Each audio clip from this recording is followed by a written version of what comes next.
Everyone, thank you so much for joining us today for SuperWomen in Tech. We're back for our seventh event. If you are new here, SuperWomen in Tech is a community focused on creating awareness and opportunities for underrepresented tech talent by addressing topics and challenges within the tech industry. If you have been here before, though, welcome back. This session is all about feedback and transitioning in your career, and we're joined today by an incredible guest speaker whose tech career has been full of both, I'm sure. So just before we get going, there's a quick bit of housekeeping that we want to do. This webinar is part of SourceTalks community and is produced by Source Group International. We are international recruitment specialists and we discover technology talent for forward-thinking organizations. If there is anyone in the session today looking for guidance towards their next role or hiring for their tech team, then do drop us a note in the chat or go to our website at sourcegroupinternational.com. There will be an opportunity to ask some questions for our guest at the end. So just simply write those down in the Q&A section and we'll get to as many of them as we can. So let's begin. First of all, my name's Henry. I'm a marketing executive here at SGI. I'm part of the production team for our events. And today I'm joined by the amazing Tanya Trinkle. Tanya, it's an absolute pleasure to speak with you today. If you just want to take a moment to first unmute your mic and then let the attendees know who you are and a bit about yourself and your career and how you got here, that'd be great. Sure. Thanks, Henry. Hi, everyone. So as he said, my name is Tanya Trinkle, and I am a senior director at FanDuel, where I manage an enablement area that focuses on front-end enhancements within our core products domain. So I've been at FanDuel for about 2 years. I joined in the summer of 2022. I am based in Edinburgh, but I'm originally from the US, if you can't tell by my accent. I grew up about an hour north of Philadelphia, and I've kind of lived a few places within the US before moving to Europe, and then in obviously the UK. So I'd like to take you through a quick journey of what my career looked like and how I got to where I am. And I promise to keep it brief because it is like 12 years of history and I won't take you through all those details. So I don't have a degree in engineering. I actually went to college I have a dual major in finance and management. And I left university and got my first big girl job at a very corporate bank. And I was really excited until I wasn't, because it was really boring. And I always was really drawn to tech. And so at the time, this is 10 years ago now, tech boot camps were just coming on the scene. And so I decided that's what I wanted to do. I wanted to reskill and learn how to code. So I quit my job. I was based near Philadelphia, quit my job, moved to Manhattan, did a tech boot camp. And they were much different than they are today. So there was obviously all the big players in the bootcamp space today were not there then.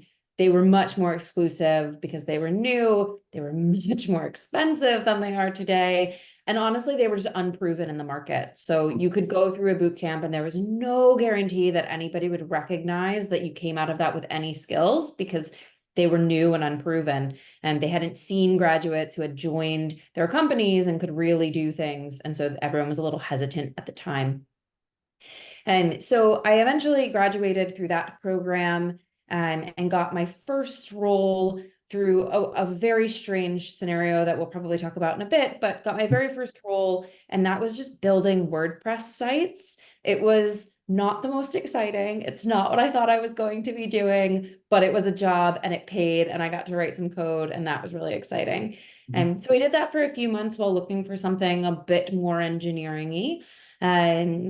And then I got my first real engineering job. I joined a company called WeWork. Some of you may have heard of WeWork. They have quite a story, and you can find all of that on either Netflix or Hulu or Apple TV. You can watch any of them. They're all relatively true. So I started at WeWork, and I was the 27th person in the engineering department. It was called digital, the engineering department at the time. And that includes like product and design and engineers and management and everyone. So the engineering team was actually quite small. I was the second female engineer, and that's important because people grouped us together and said the female engineers. We were like this weird unicorn that had entered the scene. The company was just about 1,000 people big in the entire company. WeWork eventually grew to be about 21,000 employees, 5,000 engineers. And so the growth over the time that I was there, which was about 6 years, was massive from where it started. And that was an incredible journey to be a part of. In 2018, I moved to Berlin, just kind of picked up from New York and moved to Germany. And so I worked remotely with my New York team, still working for WeWork, before remote work was on trend, as COVID made it in 2020.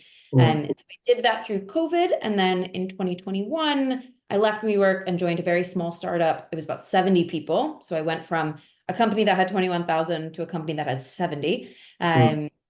Did that for a bit of time, but realized it really wasn't for me. It wasn't the right environment for what I needed at the time. And so I left that, moved to Spain for 6 months, because who doesn't love the warm weather in Spain? And honestly, the Berlin weather, winters were really wearing on me.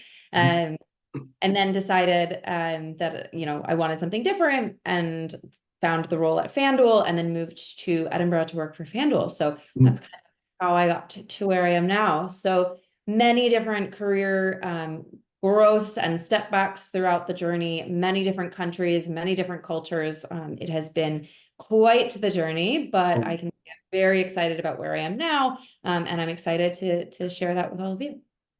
Amazing. Yeah, I think it's such a unique journey that you've had. It's kind of been, let's say unconventional. However, things have kind of like fallen, in the right place. I'm sure there was definitely some kind of ups and downs along the way, and then to kind of get in so early at like a unicorn company such as WeWork that has had, such massive exposure. And I think what's really interesting as well, Tanya, about your approach is the companies that you work for are vastly different. You seem to thrive on like adapting and change, where it's like, okay, cool, I'm working at a bank, don't like that, want to do software engineering. Okay, let's work at a shared office startup. Not feeling that, let's go and do something completely different again. So yeah, I think where I kind of want to start is back at the start. As a woman in tech, what was the boot camp like for you? And your sort of entry into the industry post that. Yeah, the boot camp was interesting because it was there was about 12 people in my cohort, 2 women. Most people were career changers at some level. So some people had been in their career for 30 years and they really had, to be quite frank, a pile of cash to sit on, and like could leave their jobs for 3 months and not have to work. And then other people were really, really trying to get by and make sure that this was the thing that would pay the bills at the end. So it was a really strange place to be. Everyone had a diverse perspective. Honestly, it's probably not an experience that you could ever emulate in a real job. In any other community you go into, there's something that's holding that community together. And in the boot camp experience, it was completely different. Everyone was there for different agendas. Everyone came from a different background. And so there was a piece of that where being a woman in tech didn't matter as much, because everyone was different. But when I did get my first role at WeWork, like I said, we were, I was one of 2 female engineers, and we were treated as such. Like, you'd love to say that in 2015 those things didn't exist, but 9 years ago they definitely did. And so I can remember on my first day at WeWork, I was super pumped, went to my desk, and somebody turned to me and was like, "Oh, you're the new product manager." And I was like, "No." Like, yeah, I love our product managers, but like, you definitely assumed I was a new product manager because I was a woman coming in, and that is a more female dominated role. And so it was really frustrating, but you just kind of take those moments and you learn from them, and you try not to make the same mistake again. And to be fair, the more times you go through experiences like that, the better you get at correcting people and just pushing back and re-educating others. The first time, you don't want to upset people. And now if somebody, would make a mistake like that, I will tell them why they're wrong and then point out how they got to that point. So you learn from those things. Yeah, that's awesome. I mean, it's quite telling of like the rest of your career, those are just really interesting leadership qualities pretty much from the beginning that have kind of like come to fruition throughout your career. So that's super interesting. Just wanted to know as well, what sort of like strategies did you use to kind of align your goals and interests with your career in software engineering? Yeah, so I had no interest in shared workspace. I work at FanDuel now. I have no interest in online gambling or sports betting or anything like that. But what I've done a few times is really focus on what are the activities that you genuinely enjoy doing on a day to day? What are the things that you're getting out of work, whether that's what you're doing now or what you've done in the past, that really motivate you and excite you to move and push forward? Mhm. Find areas, communities, cultures, companies, whatever it is, find the places that can serve those things. So I really wanted us to work on something at scale. Like WeWork didn't have a scale problem. FanDuel definitely scales much differently. Did I care as much about like the end product? No, but I knew that scale was a challenge that I wanted to solve, or at least wanted to be part of. And so understanding what your kind of top five non-negotiables are, what are the things that either that you really want to focus on, whether that's like the type of problem or just the environment you want to be in, and then stick to those, like asking about them in the interview process, making sure you're finding companies that align to those in either their mission or their values or whatever that is. But like, don't give up on those if that's what's really important, and the rest will fall into place. Okay, cool. I think that's really, really good advice. You touched upon the environment that you do work in. So, as you kind of briefly mentioned, you were like a remote worker before remote working was remotely cool, let's say, before it became a trend. So, how was that kind of workflow experience been for you from then when you kind of began at WeWork? Just so I can get it kind of correct. Were you in an office environment at WeWork and then you moved remote whilst you were there at your time there? Yeah, exactly. So I was in an office 5 days a week. My whole team was on site.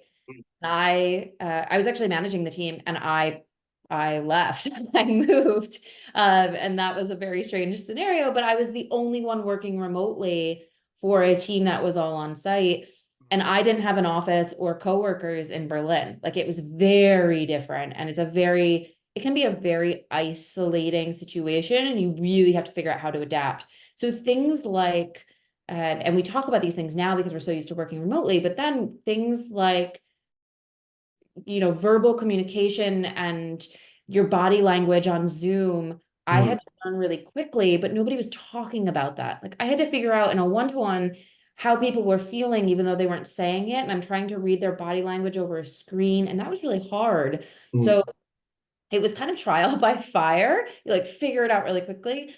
One of the things that I think was really interesting, and again, this is such a unique experience, but because I was working with my New York team, my morning, they were not online. Like mm, the time zones were different. And so the amount of times I could get things done in the morning was incredible because nobody was bothering me, right? Like it was like yeah, my own time to do what I wanted. And then my afternoons were packed. They were back-to-back meetings. yeah. Um, the what it taught me is how to organize my day that worked for me. Like that structure Mm, really works for me. A 9 a.m. meeting with me is not the most fun thing. yeah. PM meeting with me is love. Yeah. Uh, so you learn those things as you're put into those situations. But I will say, I think remote working has gotten harder. Mm, Have fallen into patterns like async comms are no longer async. mm, Slack, while it should be, I'll send you this message and you get back to me when you can. We treat Slack like it needs immediate attention, or mm, whatever. We're used to, if I need something, I'm going to call you. I'm going to send you a Zoom now rather mm. than trying to schedule things. And so we've taken advantage of the situation, I think, as I don't think this is just a FanDuel thing. I think this happens everywhere. We've Mm, taken advantage of that to a point where it's very detrimental. And so I do think that people need to take a step back and recognize where their boundaries are and make sure mm. that you can protect those, because it's very easy in a remote world to not have them. Yeah, I can completely agree. I guess just to kind of echo that point, and yourself as someone that kind of thrives in like a scaling environment, as more people kind of funnel into kind of like all getting their heads around the new workflow and software, there's inevitably going to be a lack of or a loss of speed, let's say, to the people that are quite reactive and proactive. And then, yeah, to go from that, I guess, in just your team from the whole world kind of during the pandemic, you know, I could definitely understand your frustrations if you're a quick worker. So Yeah. you also mentioned, I thought was really interesting about your team kind of like getting online at a later stage, and then you've got the mornings to yourself to kind of lock in. So what are your kind of like productivity hacks that have kind of helped you like really take advantage of that time on your own? And I guess this could even trickle down into the feedback that you give your team, so to speak. So are there any kind of top tips you would give for someone that does work remotely like yourself? Yeah, I think it's important to make your schedule work for you and not you work for your schedule. And that's really hard, right? Mm. Like you're managing a bunch of other people who need your time or attention for whatever reasons. But it's important to recognize, like I said, I know that a morning meeting for me, it's just not going, I'll be there, I'll show up. Yeah. Will I be as engaged and attentive? No. And I can let you know that ahead of time. Like, hey, I'm happy to jump on the phone, but like you're Mhm. not going to get 100% out of me. And I think being honest with yourself and recognizing that. So some people really thrive between the hours of like 10 p.m. and midnight. Mhm. Great. Then take 2 hours during the day to do your own thing and come back and do that like focused work then. Like I don't think work-life balance needs to be a 9 to 5 work and a 5 to 9 life. I Mhm. think it's much more fluid than that, but you have to make that for yourself. I mean, things that work for me, I've always liked the Pomodoro technique, and really time boxing things. I try to use the focus features on, my laptop and phone to make sure that I'm not getting distracted by things. Slack is an easy killer of productivity. Like it's Mhm. so easy to just see that little red dot and be like, ooh, what's somebody saying? I want to know. Yeah. And just to kind of remember to leave those things go because it's never as important or as fun as you think it's going to be. So trying to like get out all of the distractions and just focus on what needs to be done. I just like many people, I like a to-do list. I'm more like a to-do list. So I'd rather collect the things that I've done and look at all of that rather than the things that I have to do. Yeah, I think it's really useful to do what works for you. And as you say, there are people that are productive at different times. And yeah, just boxing stuff out and not just being so reactive, but kind of being more preemptive and just understanding like, look, the building's not on fire. This can wait an hour while I finish off a task. So yeah, really, really good stuff there, Tanya. Thanks. So back to kind of WeWork, as a early team member, it's such a massive company. You saw it kind of scale. I'm sure your responsibilities kind of ramped up as you were such an early key player there, and then the team starts getting so big. What were the kind of challenges that you faced when you were there? Any notable ones, and how did you manage to overcome those? When I joined, we were just starting on our growth phase. So before I joined, nobody had joined in like 8 months. Coming into that meant I was the new person. And then everyone that came after me, like we were the new people. There was so much institutional knowledge within the 26 people that came before me, and nobody had ever left. I remember the first person that left the organization, we like had cake because nobody had left. There was zero attrition. It was wild. Wow. Uh, but coming in as somebody that was new was so confusing because the company wasn't that old. There wasn't that much history, but the group was so close knit that it was Mm. really hard to break into that. And so really had to get over it humbles you to be like, okay, I'm more new in my career than all of these people. I'm new to the company. I know nothing. I don't even know what I don't know. And you just have to really be open and be like, look, I'm learning. I'll Mm. take you say to me, I'm learning, but I'm going to take it all in. And what I think that experience teaches you though is you really learn how to get things done. And we see this all the time in larger companies, the bigger the company is, the slower it moves because there's more processes and quite frankly, there's more people and you have to keep everybody informed and like it's hard to move big things quickly. And so in that small environment, you learn how to hack things and you learn how to make a trade-off between this is going to become tech debt in a week, but it's worth the benefit right now, or like this is how we'll tackle it later, or we know there's a limitation in the scale here and we'll solve that problem when we get there, but it's not worth it right now because we haven't even proved it. Like there's all kinds of things that you learn how to make a decision on really quickly and evaluate the trade-offs. And so then you also get really good at reverting those decisions. So you learn to write code or to put a process in place that can easily be undone, and that skill is invaluable, because there's a lot of people who are really good at putting processes in place or writing amazing code and have no idea how to untangle that or undo it if it goes Mm. wrong. And that's a Yeah. much worse place to be. I guess something that we kind of think about in my team, especially, is like failing fast. It's a quote that Stephen Bartlett says quite a bit. The faster you fail, quicker you get back the data, right? So you can actually figure out where things are going wrong. It kind of builds into the next question. So the culture of the company. I just do want to touch upon culture in general.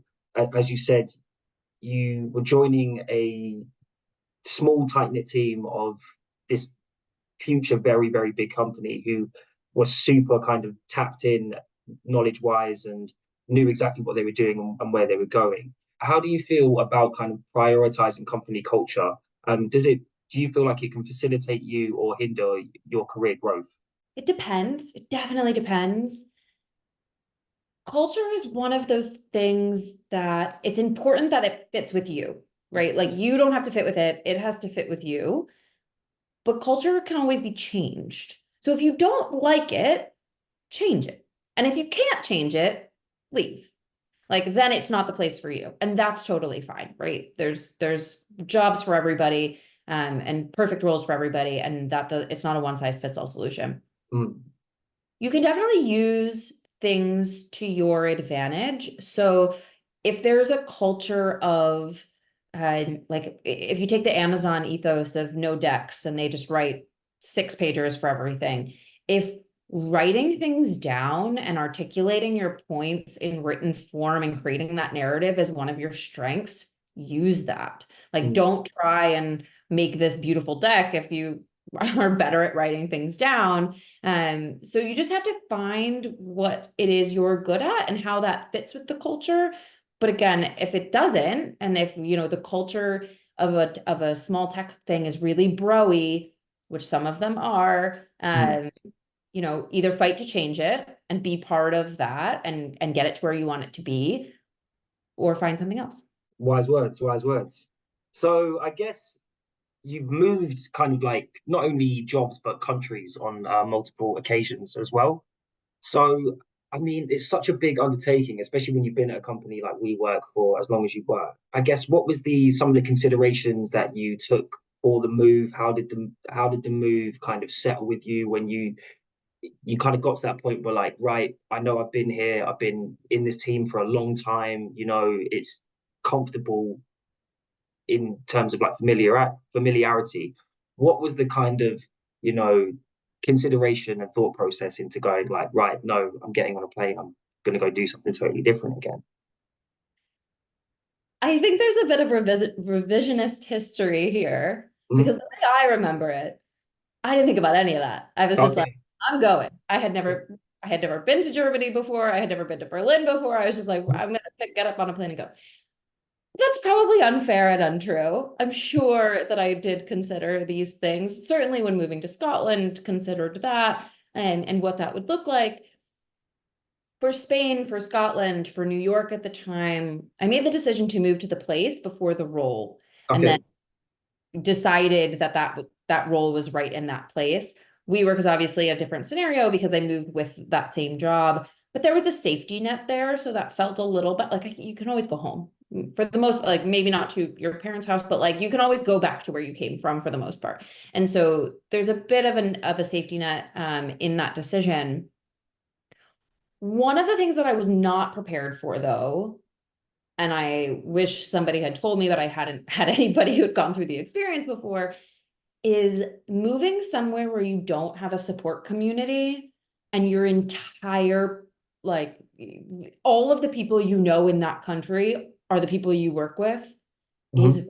really challenging, because those Mhm. people that become your whole people, like that becomes the people that you go to when you're having a bad day and the people that you go to when you're having a good day, and all of your work stuff gets wrapped up in everything else, Mhm. and that's really hard. And so if you're looking at making a move to a different community, a different area, a different country, whatever that is, definitely go into it knowing that you have to find other people outside of that role. And I know that sounds on the surface like, of course you need friends and things, but like you're working a full-time job and you're moving countries and like who has time to make friends?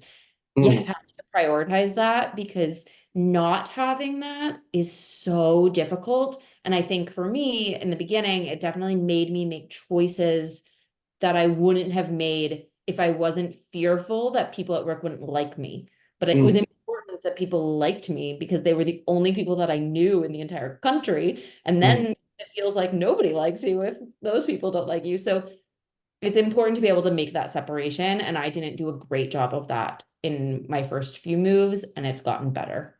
Okay, I think that's such sound advice. Like prioritize your social life as well as your professional life when you're hitting a new location. I think, yeah, a lot of people just want to get in and smash the job so hard that they forget, like, hang on, I need to be a happy, capable, healthy person as well. And so a lot of social life goes into that as well. Were there any kind of, I guess that's such good advice. Were there any kind of like last minute advice that you would kind of give to someone also considering a relocation move other than, you know, having a healthy social life and work life?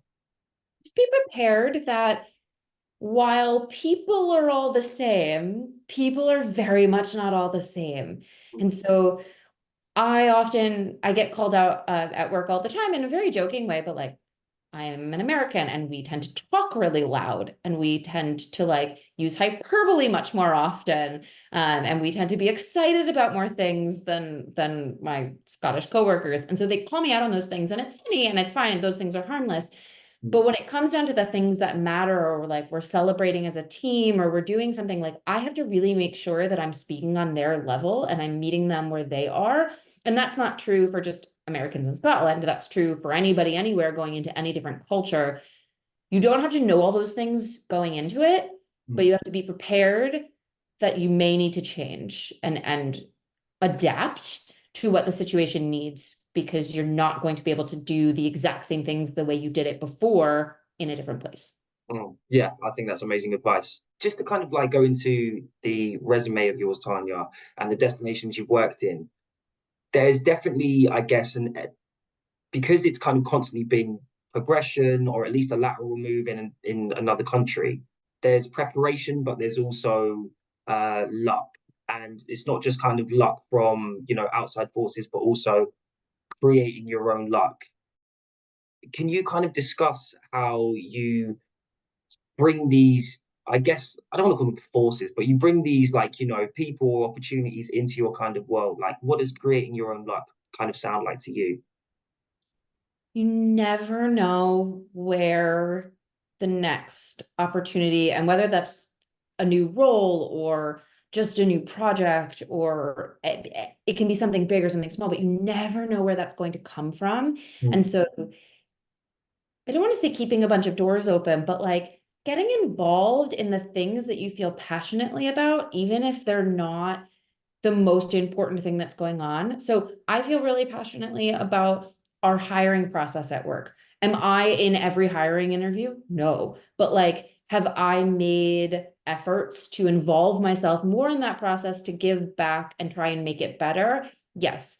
mm, Doing things like that tend to lead to like the next thing. It's like, oh, that person's really good at this because I saw them do this thing that you would not think matches to the thing that they're offering you. But mm, the way you interact with people when you're passionate about what you're doing is so different. And mm, that resonates with people, and people remember, I mean, people remember how you made them feel, right? Not what you said. So doing those types of things and getting involved, I think is really important. I do think it's really important to do the job that's in front of you and do that really well. Like, mm, do not forget what you're getting paid to do. And that is probably a very specific job, and you need to mm, really smash that and then focus on some of these other things. If you're not doing your main thing really well, the other stuff can feel or look like a distraction. But playing to your strengths, getting involved in a lot of different things, and just kind of, you know, growing your network at work as big as you can lead to people keeping you in mind when they need something, or when they've got an idea or they want somebody to partner with. They tend to go to you because people choose people that they like. mm. Yeah, I think that's super. super relevant to say. I guess it's how you kind of grow your career, but how the best way to kind of grow it is by being so good at your competency or your discipline that it becomes second nature, and you get that little bug again, like, oh, what's over here? What else can we do? What, like how are they doing this in this department? Yeah. Would you have any kind of other kind of like competencies or things that women in tech can get involved in to kind of expand their opportunities, and that might have brought up some of the opportunities that you've been able to? There's just so many jobs and roles and things that you can get paid, and this is a safe for work answer, but things you can get paid to do. Like it's wild to me to think about. So I'll give you an example, and this is a bit of a tangent, but I was in Dubai recently, and there was this amazing light show in Dubai. I don't know if anybody's ever been, never seen it. And I was just thinking how cool experiencing this was, but also like it is somebody's job to organize that and to like put the lights against the music and to choreograph the whole show. And like that's not a skill that I have, but that is easy. And so thinking about what it is you want to do and just finding something that matches that, like there are just so many jobs and companies and types of places that like the opportunities I think are endless. It's harder to then identify that opportunity and figure out how you get it. And that can take a lot more time and effort. But like I think the tech world has changed to, it's not just sitting with a sweatshirt on and your hood up and like smashing your keyboard all day. The tech environment now is about collaboration and working together and teamwork and all of these things that, generalizing, but women tend to be better at. And so I think that the industry is moving towards a place where women will be naturally more successful because they innately have the skills that are required for success that weren't the same 20 years ago, probably even 10 years ago. And so I think there's a bright future on the horizon. We just all have to be part of making it get there. Yeah, I think you briefly mentioned to me in short meeting about the 100 to 1. You've got this philosophy about the 100 to 1, and I think it perfectly correlates to what we just spoke about in the last question about, okay, there's something cool going on over here. How do I find out? How do I get involved? And yeah, so could you just share with the audience a bit about the 100 to 1 method that we discussed? Yeah, so 100 to 1 is apply for 100 jobs, get 10 interviews, get one job. It is hard work. The math works out. Like I promise you, if you Yeah. apply 100 jobs that you are relatively qualified for and you're actually interested in, and you go through the steps of putting together a good application, you will get at least 10 interviews. And of those interviews, you will get at least one offer. And now it is hard work to find 100 jobs that you might be mildly interested in to kind of suss out. But I do think, finding a job is a full-time job, and it's important to like put the effort in. And so every time I'm job searching, I've got a Trello board and I'm making a list of all the companies that I might want to work for. And then I narrow that down and trying to find open jobs. And I'm aiming to apply to 100. Okay. I think, yeah, I would say the math works out, and it's got a nice ring to it as well. So I'm really glad that we got to share that with everyone. In your career, I'm sure there have been kind of plenty ups and downs. And sitting here talking to you today, you can tell that you're super kind of like established. You have like great insights and great information to give, built off the back of all the hard work that you've actually had to put in. So I just want to talk to you about like how you built the confidence from the beginning, especially when you're in an industry or you're going on a career path where not as many people look like you as maybe comfortable for some others. So how did you kind of build your confidence throughout? I'll start by talking about maybe the worst failure that I've had professionally, which was I was relatively early in my time at WeWork. I was working on a front end system. I was making a change. There was this very strange process where the data that we were using to populate the front end was kept in this cache, and the cache was only repopulated once a day because it took like 4 hours to populate the data. The process was bonkers, but that's what it was. And I didn't really know that. So I was working on this front end thing and the data wasn't populating because it wasn't refreshed. And I was like, okay, no problem. I'll bust the cache and it'll be fine. By doing that, I took everything down for about 4 hours. And we were at a global scale. It meant nobody could purchase anything for 4 hours. So the revenue loss was quite big. There was lots of meetings about it. There was lots of incident management reviews about it. It was a big mistake, but I was okay. Like the world didn't come crashing down. Yeah, it sucked for a little bit, but you learn from it and you move on. And like it ends up, I think when you go through or you think about some of the times that you failed in the past and you realize like you're still here. You've had your hardest day before, and today is probably not that day. So I think you can learn from that and grow a bit of confidence that, okay, I won't do that again. I'll learn from it. And now I'm going to be much more confident in the next change that I'm making because I know it's not going to be as bad as that. And so I think we don't often recognize our failures enough. And so when the big things go wrong, we know it, but like I had a meeting the other week and I did not present well. I just didn't. Like I was off my game. I didn't present well. Would I call that a failure? No, but should I recognize it as something that probably went wrong and could have gone better and I should learn from? Yeah. And you kind of pack those up, right? Like you've got a bunch of them. And once that group is big enough, you realize like it's going to be fine and I can learn from that and I can move on. So I think recognizing when you haven't done well and then realizing that like the worst is not going to happen. Now, of course, if you're in an environment where you're actually saving lives, like things could really go wrong, but like in tech, generally the worst is not usually that bad. Yeah, okay, I think that's really good advice. So I want to kind of like switch the topic slightly. With a lot of companies, being hot and cold on kind of DE&I and diversity and inclusion, from your perspective, as someone who's kind of, been thriving in a role that possibly could have used it back when you started or something like that, to now where it's much more of a conversational topic, amongst leadership and tech companies everywhere. What is your take on DE&I, Tanya? Yeah, if you fall into a category that covers D&I, and there are programs to benefit that group, take advantage of those programs. Like I can't scream it loud enough. People are really worried about they've only got an interview because they're a diversity candidate, or they've only got hired because they're a diversity candidate, or whatever it is. Non-diverse people have been getting those opportunities as a leg up forever. Like take the opportunity, take the hand. Like it's totally fine. It doesn't make less of you. Like they're there to help people. And so I never want women to think that they got this opportunity because they're a woman. Like, yeah, maybe, but like men have been getting opportunities because they're men forever. So like, sure, take the win. If it means that you can join a company or join a place where you can then smash it and let the work, sell itself, like just do that. If it's going to get you in the door, by all means.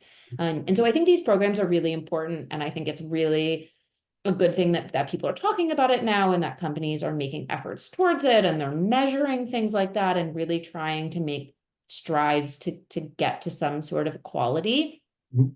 Be part of that conversation and whatever side that is. So if you're looking at a company and you don't know how to get in, ask them if they've got a D&I program. Like it's a great intro question that people are really interested in talking about. And then it starts your conversation with somebody in the company or the recruiter and it can just snowball from there. But definitely use those things. Mm-hmm. I think that's fantastic advice. And even just from like this platform alone, I've definitely seen so many people be able to meet and come together and kind of build out their network with kind of like-minded people. And if they are in better positions than you and stuff like that, and you have kind of kindred spirits, there are kindred spirits out there. And yeah, the biggest entrepreneurs out there or tech leaders, I'm sure that they don't say no to great opportunities ever. So I think that's really sound advice, Tanya. I think that's great to say. Speaking of kind of networking, how have you been able to capitalize on, I guess, the network that you've built that isn't just, within a company or within a discipline, it's across the globe and across the career. So how have you gone about that and utilized it? And how important has that been for you in your career? Having a network is very important. It's not only for you, it's also for you to help other people. And that then always comes back to help you. Like, it's a good thing. People want to help people. So if you need something, reach out to somebody, keep those contacts warm. People get into this thing where they try to send messages every 6 months as almost as if it's on a schedule to be like, hey, remember me, let's keep chatting so that one day when I want something, I'll come to you. Like, don't be inauthentic about it. Mm. Be interested in people as people, message them if you have something you want to talk about. It's okay if it has been 3 years and you're like, hey, by the way, I remembered you went through this challenge and I'm going through the same thing. Do you mind if we chat about it? I know we haven't talked in a while. Hope you're doing well. That's totally fine. Like, people want to do that. Just there's more people in your network than you probably think there are. I've used my network in a ton of different ways. So I've gotten intros into roles because I knew somebody that worked there. I've had mentors and coaches and sponsors throughout my career by looking at people that I really appreciated their career growth and thought it kind of matched mine and wanted to see how they got to where they are. And so reached out for them. There's all kinds of ways that people will benefit you. And that sounds really bad to say, but like, you will also benefit them. And so being able, I mean, LinkedIn is obviously the tool that everyone uses. So connect with people. Don't connect with 1,000 people you don't know. Like, keep it to people that you do, because one day when you're going to want something, you're not going to remember who all these people are. And it's more helpful to go through and be like, okay, I know I knew you at some point. Yeah. Figure it out from there. But yeah, just, use the people reach out when you need something. Mhm. I think that can be helpful. Yeah, that's such a good way of thinking about it. Like, don't think that, as you say, people do want to help people. And if you have had good connections with them in the past, it's always good to kind of judge, like, oh, what would I do in this situation if this person asked me? And there's already connection there, rather than, as you say, thinking the worst. So super, super valuable advice there. I think we just got one question from the audience ready to go. And well, I think we might be able to wrap it up. So the question is from Marie. So Marie, thanks for asking this. How do you change culture without kind of getting burnout? Oh, that's a great question, Marie. So I think you focus on changing it in the micro moments. So rather than trying to take it all on, what are the small things that you can do? So I think a lot of times when I've seen what people describe as culture, it's really the way groups celebrate failures or successes. And so, are you celebrating the things that you enjoy, and are you handling the failures in the right way? If one of those is out of balance for you, if it's not working, focus on that, like making sure that your team is celebrating the success and that whatever that looks like. Or if the failure is coming and everyone's kind of coming down hard and that's not the environment you want to be in, try and shift that focus. Don't try to do everything at once. Things like how people go out together after work, or the type of engagements that they have outside of the 9 to 5, or the types of relationships that they have, those things are unlikely that you're going to be able to change. Like, you have to change you have to recognize it's within your control and see what you can focus on there in small doses. And because I think you're right. Like, if you try to take it all on, you're going to get burnout. It's going to feel too overwhelming. You're not going to feel like you're getting anywhere. And that's not helping you. It's not helping the business. It's not helping the culture in the end. And so guard your time there, but really focus on the little things. A great answer. Well, Tanya, I mean, that about wraps it up. Thank you so much for your time and generosity. It was super valuable. I think some great insights and tips there for everyone who attended, and everyone that will be watching it on the playback as well. Also, if we didn't actually talk about a topic that you were interested in today, I highly recommend checking out some of our previous Super Women in Tech webinars and events, because they're chock full of value, just like this one. And if you like this one, then yeah, we hope to see you at the next one too. So lastly, I'd like to invite everyone to follow Tanya on LinkedIn. Definitely keep up with her and any kind of content or post that she does. It's always super value packed for people that really want to take their career to the next level. And don't forget to follow the Superwomen in Tech community meetup group to hear about all of our next events. Apart from that, Tanya, was there anything lastly that you'd like to say? No, that was it. Thank you all so much. Awesome. Guys, thank you so much for being here. And yeah, have a fantastic evening. We'll see you next time.